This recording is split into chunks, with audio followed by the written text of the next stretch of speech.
नमस्कार, आप सभी का स्वागत है। मैं हूं आपके साथ शिखा मेहरोत्रा। शुरुआत करते हैं बिहार झारखंड खबरों की।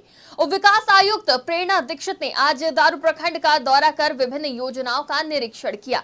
इस दौरान उन्होंने मनरेगा योजना अंतर्गत बिरसा मुंडा आम बागवानी योजना, बायोगैस प्लांट योजना, पोटो हो खेल मैदान योजना, पंचायत सचिवालय दारू बिरसा सिंचाई कूप योजना, अमृत सरोवर योजना, स्वास्थ्य केंद्र दारू मॉडल आंगनबाड़ी केंद्र एवं डीएमएफटी मद से क्रियान्वित योजनाओं का निरीक्षण किया। मध्य विद्यालय दारू एवं आंगनबाड़ी केंद्र संख्या 612 में चल रहे निर्माण कार्यों का विस्तृत निरीक्षण भी किया। इस दौरान प्रखंड विकास पदाधिकारी सुशील कुमार राय, अंचलाधिकारी नीतू कुमारी और अन्य अधिकारी उपस्थित रहे।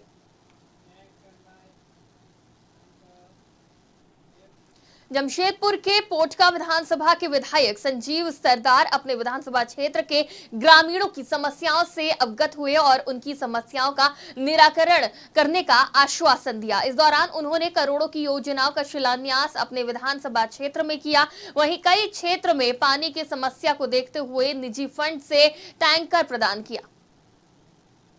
ये पोटका विधानसभा अंतर्गत जो हमारा 3 प्रखंड पड़ता है और 3 प्रखंड में पोटका, डुमरिया और जमशेदपुर के 19 पंचायत पड़ता है। इस पंचायत में हम लोग विगत दिन भी जो गर्मी के दिन में और एवं किसी का शादी घर हो या किसी का श्राद्ध घर हो या किसी का छठियारी हो, उसी अवस्था में पानी की ज़रूरत पड़ता है और ख़ास तौर पर भी गर्मी में भी तो पड़ता ही है। तो उसी अवस्था में लोगों को पानी मिल नहीं पाता है और ऐसे स्थिति में जैसे हम लोग इस क्षेत्र के नेतृत्व किए विधायक के रूप में, वैसे ही हम लोग एक ट्रैक्टर, एक टैंकर हम लोग देने। आज कारगिल विजय दिवस है। आज ही के दिन 1999 में भारतीय फौज ने पाकिस्तानियों को धूल चटाते हुए कारगिल फतेह किया था। देश में आज जगह जगह कारगिल युद्ध में शहीद हुए सैनिकों और कारगिल युद्ध के हिस्सा रहे जाबाज जवानों को सम्मानित किया गया और उनके लिए विजय जुलूस निकाले जा रहे हैं। इसी कड़ी में जमशेदपुर की सामाजिक संस्था नामिया स्माइल फाउंडेशन की ओर से सैनिक सम्मान यात्रा निकाली गई। इससे पहले फाउंडेशन की ओर से पूर्व सैनिकों और कारगिल युद्ध के जाबाज सैनिकों को सम्मानित किया गया। इस सैनिक सम्मान यात्रा में शहर भर के सैकड़ों युवाओं ने भाग लिया और कारगिल के जवानों के प्रति आभार प्रकट किया। इस दौरान पूरा शहर भारत माता के जयकारों से गुंजायमान रहा। सैनिक सम्मान यात्रा का आयोजन हम लोगों ने किया है। सबसे पहले तो मैं जमशेदपुर के मेरे हजारों युवा साथियों का हृदय से आभार व्यक्त करना चाहूँगा कि बारिश के बावजूद इतनी बड़ी संख्या में जिस तरह से युवाओं ने उत्साह के साथ इस कार्यक्रम में सहभागिता की है, ये बताता है कि जमशेदपुर के युवा कितने समर्पित हैं इस भावना के प्रति, हमारे सैनिकों के प्रति, उन शहीदों के परिवारों के प्रति जिन शहीदों ने अपनी जान की कुर्बानी दी है इस देश की रक्षा के लिए। मैं आभार व्यक्त करूँगा उन सभी साथियों का जिन्होंने आज उन वीर सैनिकों को याद करने में जो ये छोटी सी पहल नामिया स्माइल फाउंडेशन की ओर से की गई थी, उस पहल में अपनी लातेहार की जनता के मन से अंधविश्वास को दूर करने के लिए पुलिस ने बड़ा कदम उठाया। पुलिस ने 8 किलोमीटर तक मानव श्रृंखला बनाई जिसमें स्कूली बच्चे और बच्चियों ने भी भाग लिया और हाथ में तख्ती लिए संदेश दिया कि अंधविश्वास से बचाना है, डायन बिसाही कुप्रथा को मिटाना है। इसके साथ ही बरियातू थाना क्षेत्र के विभिन्न क्षेत्र में 1000 पौधे लगाए गए। इस कार्यक्रम में पलामू आईजी राजकुमार लकड़ा, लातेहार विधायक वैद्यनाथ राम और लातेहार एसपी अंजनी अंजन ने शिरकत की। इस कार्यक्रम के साथ सड़क सुरक्षा जागरूकता अभियान चलाकर लोगों को जागरूक किया गया। इस अवसर पर लातेहार विधायक वैद्यनाथ राम ने कहा कि आप लोग सड़क पर तेज गति से वाहन न चलाएं, बिना हेलमेट सीट बेल्ट के वाहन चलाने से बचें, नशे का प्रयोग न करें। ये संदेश बच्चों के माध्यम से आम जनता तक पहुंचाया जा रहा है।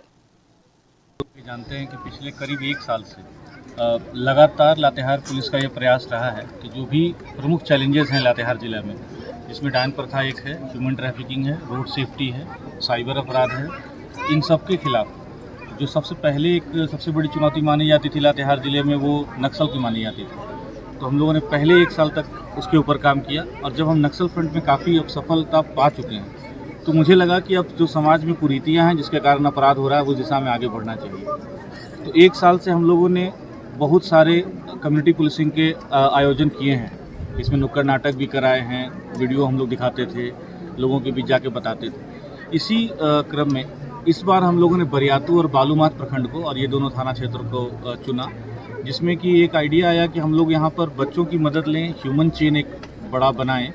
इसमें विशेष रूप से जो लोकल थाना है, जो लोकल सर्कल इंस्पेक्टर्स हैं, इन लोगों की भूमिका बहुत इम्पोर्टेंट रही। तो यही 4 बिंदुओं पे हम मैसेज देना चाहते थे और मैं इसमें मूल आइडिया ये था कि अब हमारे इस मैसेजिंग के ब्रांड एम्बेसडर यहाँ के लोकल बच्चे बने। हमारे झारखंड सरकार और पुलिस हेडक्वार्टर का ये दिशा निर्देश के अनुसार सामुदायिक पुलिसिंग के तहत ये 4 बिंदुओं पे मेरे पुलिस अधीक्षक लातेहार श्री अंजनी अंजन के नेतृत्व में, मार्गदर्शन में लातेहार पुलिस के द्वारा 4 बिंदुओं डायन बिसाही प्रतिषेध अधिनियम की विभिन्न धाराओं को परिभाषित करते हुए बच्चों के माध्यम से, स्कूली बच्चों, बरियातू ही नहीं, बालूमाथ से लेकर बरियातू तक की प्रबुद्ध नागरिक गणों के माध्यम से एक मानव श्रृंखला का निर्माण किया गया, जिसमें 4 बिंदु रहे। एक तो डायन बिसाही चीज़ होता नहीं है, इस चीज़ के लिए अवेयरनेस समाज में, और दूसरा रोड सेफ्टी के लिए कि बच्चे जो 18 वर्ष से कम है उनको बाइक नहीं चलाने देना, या फिर जो 4 व्हीलर चला रहे हैं तो उनमें सीट बेल्ट बांध करके चलाना, इस तरह का नियम से जागरूक करने के लिए आहूत था। और तीसरा था पर्यावरण की सुरक्षा के लिए हम लोगों ने बच्चों के बीच में, इनके गार्जियंस के बीच में पौधों का जो सामाजिक बुराई है उसका उन्मूलन कैसे हो, इन विषयों पर हम लोग रास्ते में रुक कर भी एसपी साहब ने बच्चों को ये बताने की कोशिश की है कि हमें क्या करना चाहिए, कैसे हम अपने समाज को उन्नत बना सकते हैं। तो निश्चित तौर पर एक बहुत अच्छी पहल ये हुई है पुलिस प्रशासन के द्वारा, जो समाज को एक नई दिशा देगी, और ये जो प्रेरणा इसका अन्य स्थानों पर भी जाएगा, ताकि लोगों को ये लगे। पहले पुलिस का मतलब ये होता था कि भयभीत करना, लोगों को भय का माहौल रहता था, लेकिन आज सामाजिक पुलिसिंग के तहत आज पुलिस का ये प्रशासन जो ये काम कर रही है कि लोगों के बीच मिलकर, उनके साथ कैसे मिलकर काम करें और समाज को जोड़ना, अपने लक्ष्यों के साथ समाज को जोड़ना, और उसके तहत ये सारे कार्यक्रम बहुत ही प्रभावकारी होंगे, ऐसा मैं मानता हूँ। आने वाले समय में इस कार्यक्रमों का काफ़ी लाभ मिलेगा समाज को, और मैं समाज से भी अनुरोध करूँगा कि जिन चीज़ों को लेकर आज मानव श्रृंखला का निर्माण किया गया था, मानव श्रृंखला का मतलब ही होता है एक व्यक्ति दूसरे हाथ से हाथ मिलाते हुए आगे बढ़े, और ये मानव श्रृंखला जो बना है उसका जो उद्देश्य है उसको जमीन पर उतारें, तो ये हमारे लिए भी अच्छा होगा, समाज के लिए अच्छा होगा, और इनका जो प्रयास है वो सब। लातेहार में सीएससी और एलआईसी ने जिले के राठौर कॉम्प्लेक्स में 1 दिवसीय संयुक्त कार्यशाला का आयोजन किया। इस कार्यक्रम में जिले भर के सैकड़ों प्रज्ञा के संचालक मौजूद रहे। कार्यक्रम में एलआईसी पॉलिसी के बारे में बताया गया और इससे होने वाले फायदे के बारे में भी चर्चा की गई, जहां बताया गया कि आज भी गांव के लोगों को पॉलिसी के बारे में जानकारी नहीं है और इसका फायदा वो नहीं उठा पा रहे। आज एलआईसी और सीएससी के जॉइंट एफर्ट और जॉइंट कोलैबोरेशन के साथ एलआईसी प्रेमिसेस में हम लोगों ने अपने जो सिलेक्टिव 25 बीएलई हैं, 30 बीएलई हैं, उनके साथ हम लोगों ने एक वर्कशॉप किया है, जिसमें एलआईसी के बारे में बात हुई है और पॉलिसी के बारे में बात हुई है। एलआईसी के अवेयरनेस कैसे हम लोगों को बढ़ाना है, जनता के बीच में उसका इम्पोर्टेंस बताना है, उसके ऊपर विस्तृत चर्चा हुई। एलआईसी से हमारे बीएलई भाई को क्या फ़ायदा होगा, कैसे पॉलिसी कर सकते हैं, और उससे जनता का क्या फ़ायदा होगा, इसके बारे में उन्होंने बताया है और हम लोगों ने बताया, और एलआईसी का इसमें काफ़ी अच्छा सहयोग रहा है, और यहाँ के ब्रांच मैनेजर और परवीर सर का काफ़ी हम लोगों को सपोर्ट मिल रहा है। बिहार के मुख्यमंत्री नीतीश कुमार कारगिल शहादत दिवस के मौके पर राजधानी पटना के कारगिल चौक पहुंचे, जहां उनसे ये सवाल किया गया कि इंडिया नाम रखने को लेकर बीजेपी सवाल उठा रही है। इस पर सीएम नीतीश कुमार ने भाजपा पर हमलावर होते हुए कहा कि देखिए कितना डर गया है ये लोग। अब आप सोच लीजिए कि जो हम लोग एक हुए थे, इतने दिन से पटना में मीटिंग हुई, फिर बेंगलुरु में मीटिंग हुई, इसके बाद नाम तय हुआ, तब लोग इतना डर गए हैं, तो फिर आगे क्या होगा और क्या कुछ कहा नीतीश कुमार ने, आप भी सुनिए। क्या क्या दिखाया, बापू ने क्या कहा, एक एक चीज हम लोग चारों तरफ लोगों को कहते हैं, और कभी एक बार में नाम राष्ट्रपिता महात्मा गांधी का, बापू का नाम भी लेता है जी। आजादी की लड़ाई में हुआ, देखिए अटल बिहारी वाजपेयी जी थे, वो ठीक करते थे, अभी आ गया है लोग, तब 20 से 21 साल से तेलुगु का महाराज। झारखंड में कैबिनेट मीटिंग में कई प्रमुख फैसले लिए गए। इस दौरान यहां राज्य कर्मियों और पेंशन भोगियों के मेडिकल भत्ते में कटौती की जाएगी। साथ ही 1000 की जगह 500 रुपए प्रति माह दिए जाएंगे। इसके अलावा बाकी साल के 6000 बीमा कंपनी को दिए जाएंगे। झारखंड प्रतियोगिता परीक्षा अधिनियम 2023 को भी मंजूरी मिल गई है।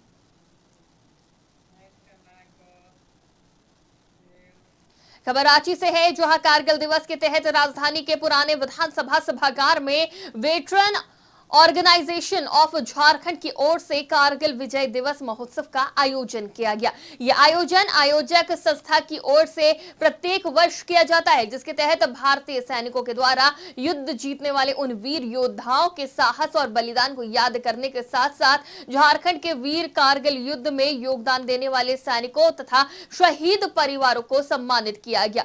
कार्यक्रम में उपस्थित लोग हाथों में तिरंगा झंडा लिए नजर आए। वहीं कुछ शहीदों के परिवार के आंखों में आंसू भी छलक आए। आज कारगिल दिवस है। आज बहुत खुशी का दिन है और एक तरफ गम भी है। हमारे पति नहीं है हमारे बीच में, और खुश बहुत ज्यादा है। आज ही के दिन विजय दिवस मनाया जा रहा है, जो दुश्मन से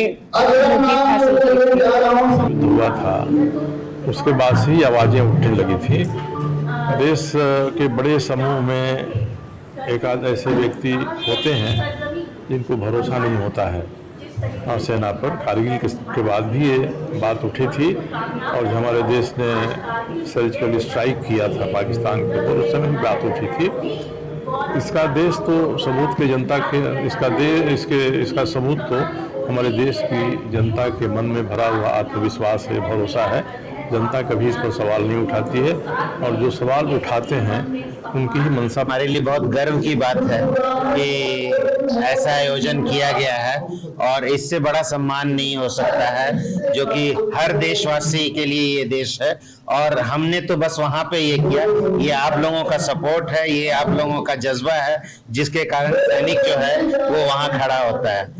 कारगिल के समय में मैं भी उस समय वहाँ पे था और मनोज पांडे मेरे साथ उन्होंने ट्रेनिंग किया है, हमने साथ में ट्रेनिंग किया है। तो हमें पता है कि युद्ध जो है वो बहुत ये नहीं होता, लेकिन अगर आवश्यकता है हमें लड़ने की तो हमारे देश सबसे सारे जहां से अच्छा हिंदुस्तान हमारा, हम ऑलवेज आगे ही रहेंगे और ऐसे ही हम ये करते रहेंगे।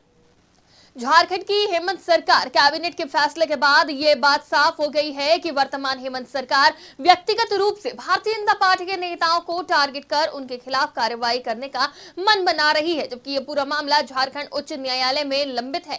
बावजूद इसके हेमंत सोरेन की सरकार पूर्व भाजपा सरकार के 5 मंत्रियों के खिलाफ आय से अधिक संपत्ति अर्जित करने के मामले में आज कैबिनेट से पीई दर्ज करने का प्रस्ताव पारित किया गया। उक्त बातें चंदन कियराई विधायक सह पूर्व मंत्री और भारतीय जनता पार्टी अनुसूचित जाति मोर्चा के प्रदेश अध्यक्ष अमर कुमार बाउरी ने कहा। अब हम सरकार के इस फैसले के खिलाफ कानूनी रूप से इसका जवाब देंगे और सरकार के षड्यंत्र को जनता के समक्ष लाएंगे। ये बातें भी कही।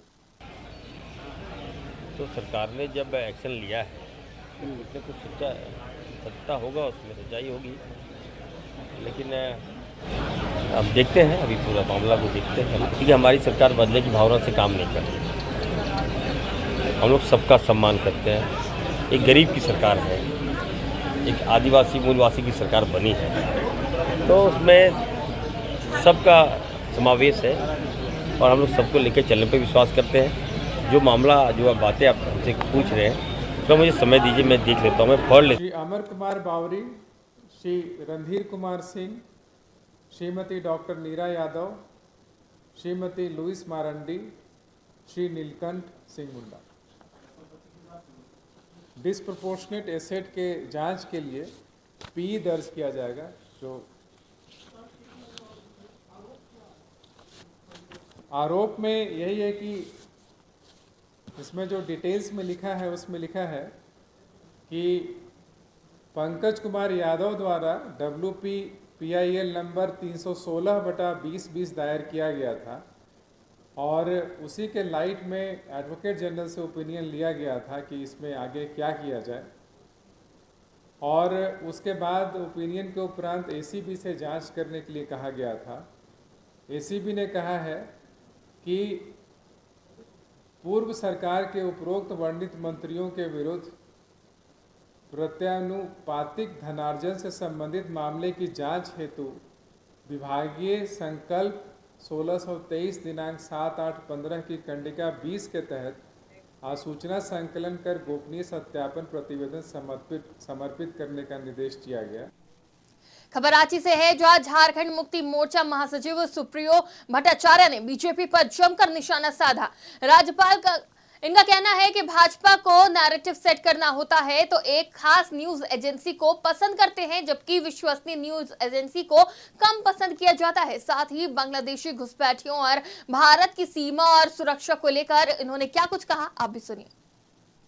कल हमारे राज्य के संवैधानिक प्रमुख माननीय राज्यपाल महोदय जी ने निजी न्यूज एजेंसी को बुलाकर कुछ वक्तव्य देने के पश्चात ने उसको ट्वीट भी किया। इधर हाल के दिनों में हमको लगता है कि विगत 9 वर्षों भारतीय जनता पार्टी के जो भी बड़े नेता को कोई नैरेटिव सेट करना पड़ता है तो वो एक खास न्यूज़ एजेंसी को ही पसंद करते हैं, जबकि भारत सरकार की बहुत विश्वसनीय न्यूज़ एजेंसी है, उसका उपयोग आजकल कम किया जाए। अन्य राज्यपाल महोदय जी ने जिन बातों को कहा है, जो कंसर्न उन्होंने दिखाया है, ये बड़ा परेशान करने वाला। उन्होंने बांग्लादेशी घुसपैठिए पर चर्चा की और अपना कंसर्न जाहिर किया कि मैंने इस बात से माननीय मुख्यमंत्री और माननीय मुख्य सचिव को भी अवगत। माननीय राज्यपाल के जानकारी के लिए केवल चूंकि वो डेमोग्राफी की बात कर रहे थे तो कुछ टोपोलॉजी की भी बात हो जाती। झारखंड का कोई भी सीमांचल बांग्लादेश के साथ जुड़ा हुआ नहीं। हाँ, पश्चिम बंगाल के साथ, बिहार के साथ, छत्तीसगढ़ के साथ है, उत्तर प्रदेश के साथ, उड़ीसा के साथ है, बंगाल के साथ, लेकिन बांग्लादेश के साथ नहीं। जो सीमा है देश का, चाहे वो भारत बांग्लादेश सीमा। झारखंड में लंबे समय के बाद एक बार फिर आईएएस अफसरों का तबादला हुआ है। राज्य के 24 में से 14 जिलों में नए डीसी बनाए गए हैं। हमेशा से चर्चा में रहने वाले देवघर डीसी मंजुनाथ भजंत्री का तबादला हो गया है। भजंत्री अब जमशेदपुर के डीसी का पद संभालेंगे, जबकि विशाल सागर को देवघर का नया डीसी बनाया गया है। पलामू के डीसी ए डोडे बदले गए हैं। ए डोडे दुमका के डीसी सहजुला दंडाधिकारी बनाए गए हैं। झारखंड विधानसभा का मॉनसून सत्र 28 जुलाई से 4 अगस्त तक चलने के लिए तैयार है।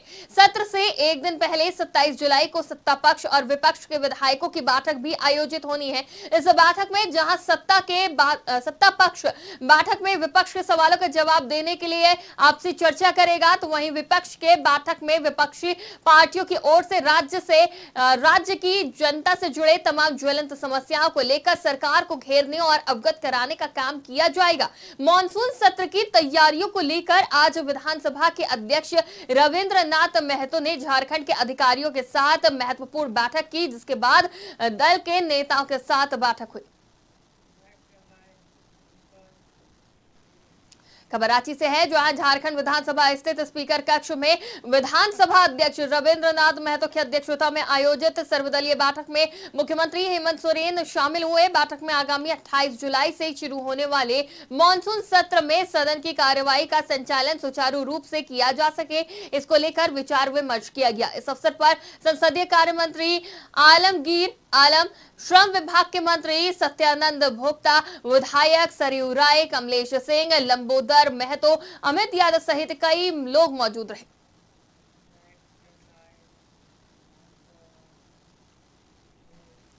बिहार सरकार के मंत्री श्रवण कुमार भाजपा पर हमलावर नजर आए। उन्होंने कहा कि जब से नीतीश कुमार ने देश को भाजपा से मुक्त कराने का जिम्मा उठाया है, तब से बीजेपी परेशान है, व्याकुल है। नीतीश कुमार ने जो काम किया है, आज पूरा देश और देश की जनता उसे देख रही है। 2024 में भाजपा को देश से मुक्त करा देना है। वहीं मुकेश सहनी के महागठबंधन में आने पर उन्होंने कहा कि छोटा दल हो या बड़े दल हो, जो भी लोग आते हैं उनका स्वागत है। लोग आना जाते हैं, उनका स्वागत है। और क्या कुछ कहा बिहार सरकार के मंत्री श्रवण कुमार ने, आप भी सुनिए।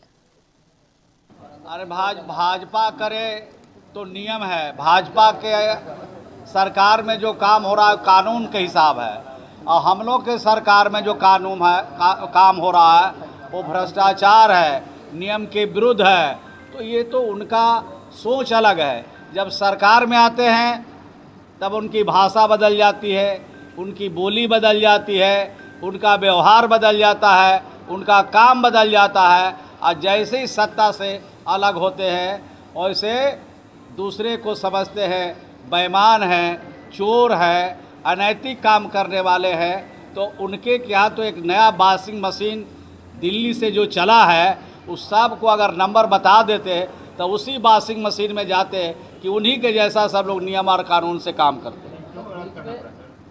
बड़ी तादाद में लोग आए हैं।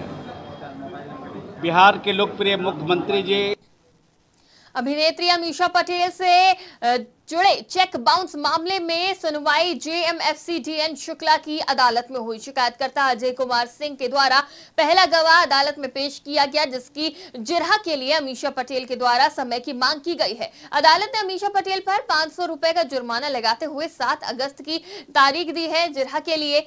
बता दें कि फिल्म मेकर अजय कुमार सिंह ने अभिनेत्री अमीषा पटेल पर धोखाधड़ी का मुकदमा दर्ज कराया था। देसी मैजिक फिल्म बनाने के नाम पर अजय कुमार सिंह से अमीषा पटेल ने 2 करोड़ रुपए लिया है और वापस नहीं किया है। अजय कुमार सिंह के द्वारा पैसा मांगने पर अमीषा पटेल ने 2 चेक दिया था, वो दोनों चेक बाउंस हो गया, जिसको लेकर अजय कुमार सिंह ने अमीषा पटेल के खिलाफ धोखाधड़ी का मामला दर्ज कराया था।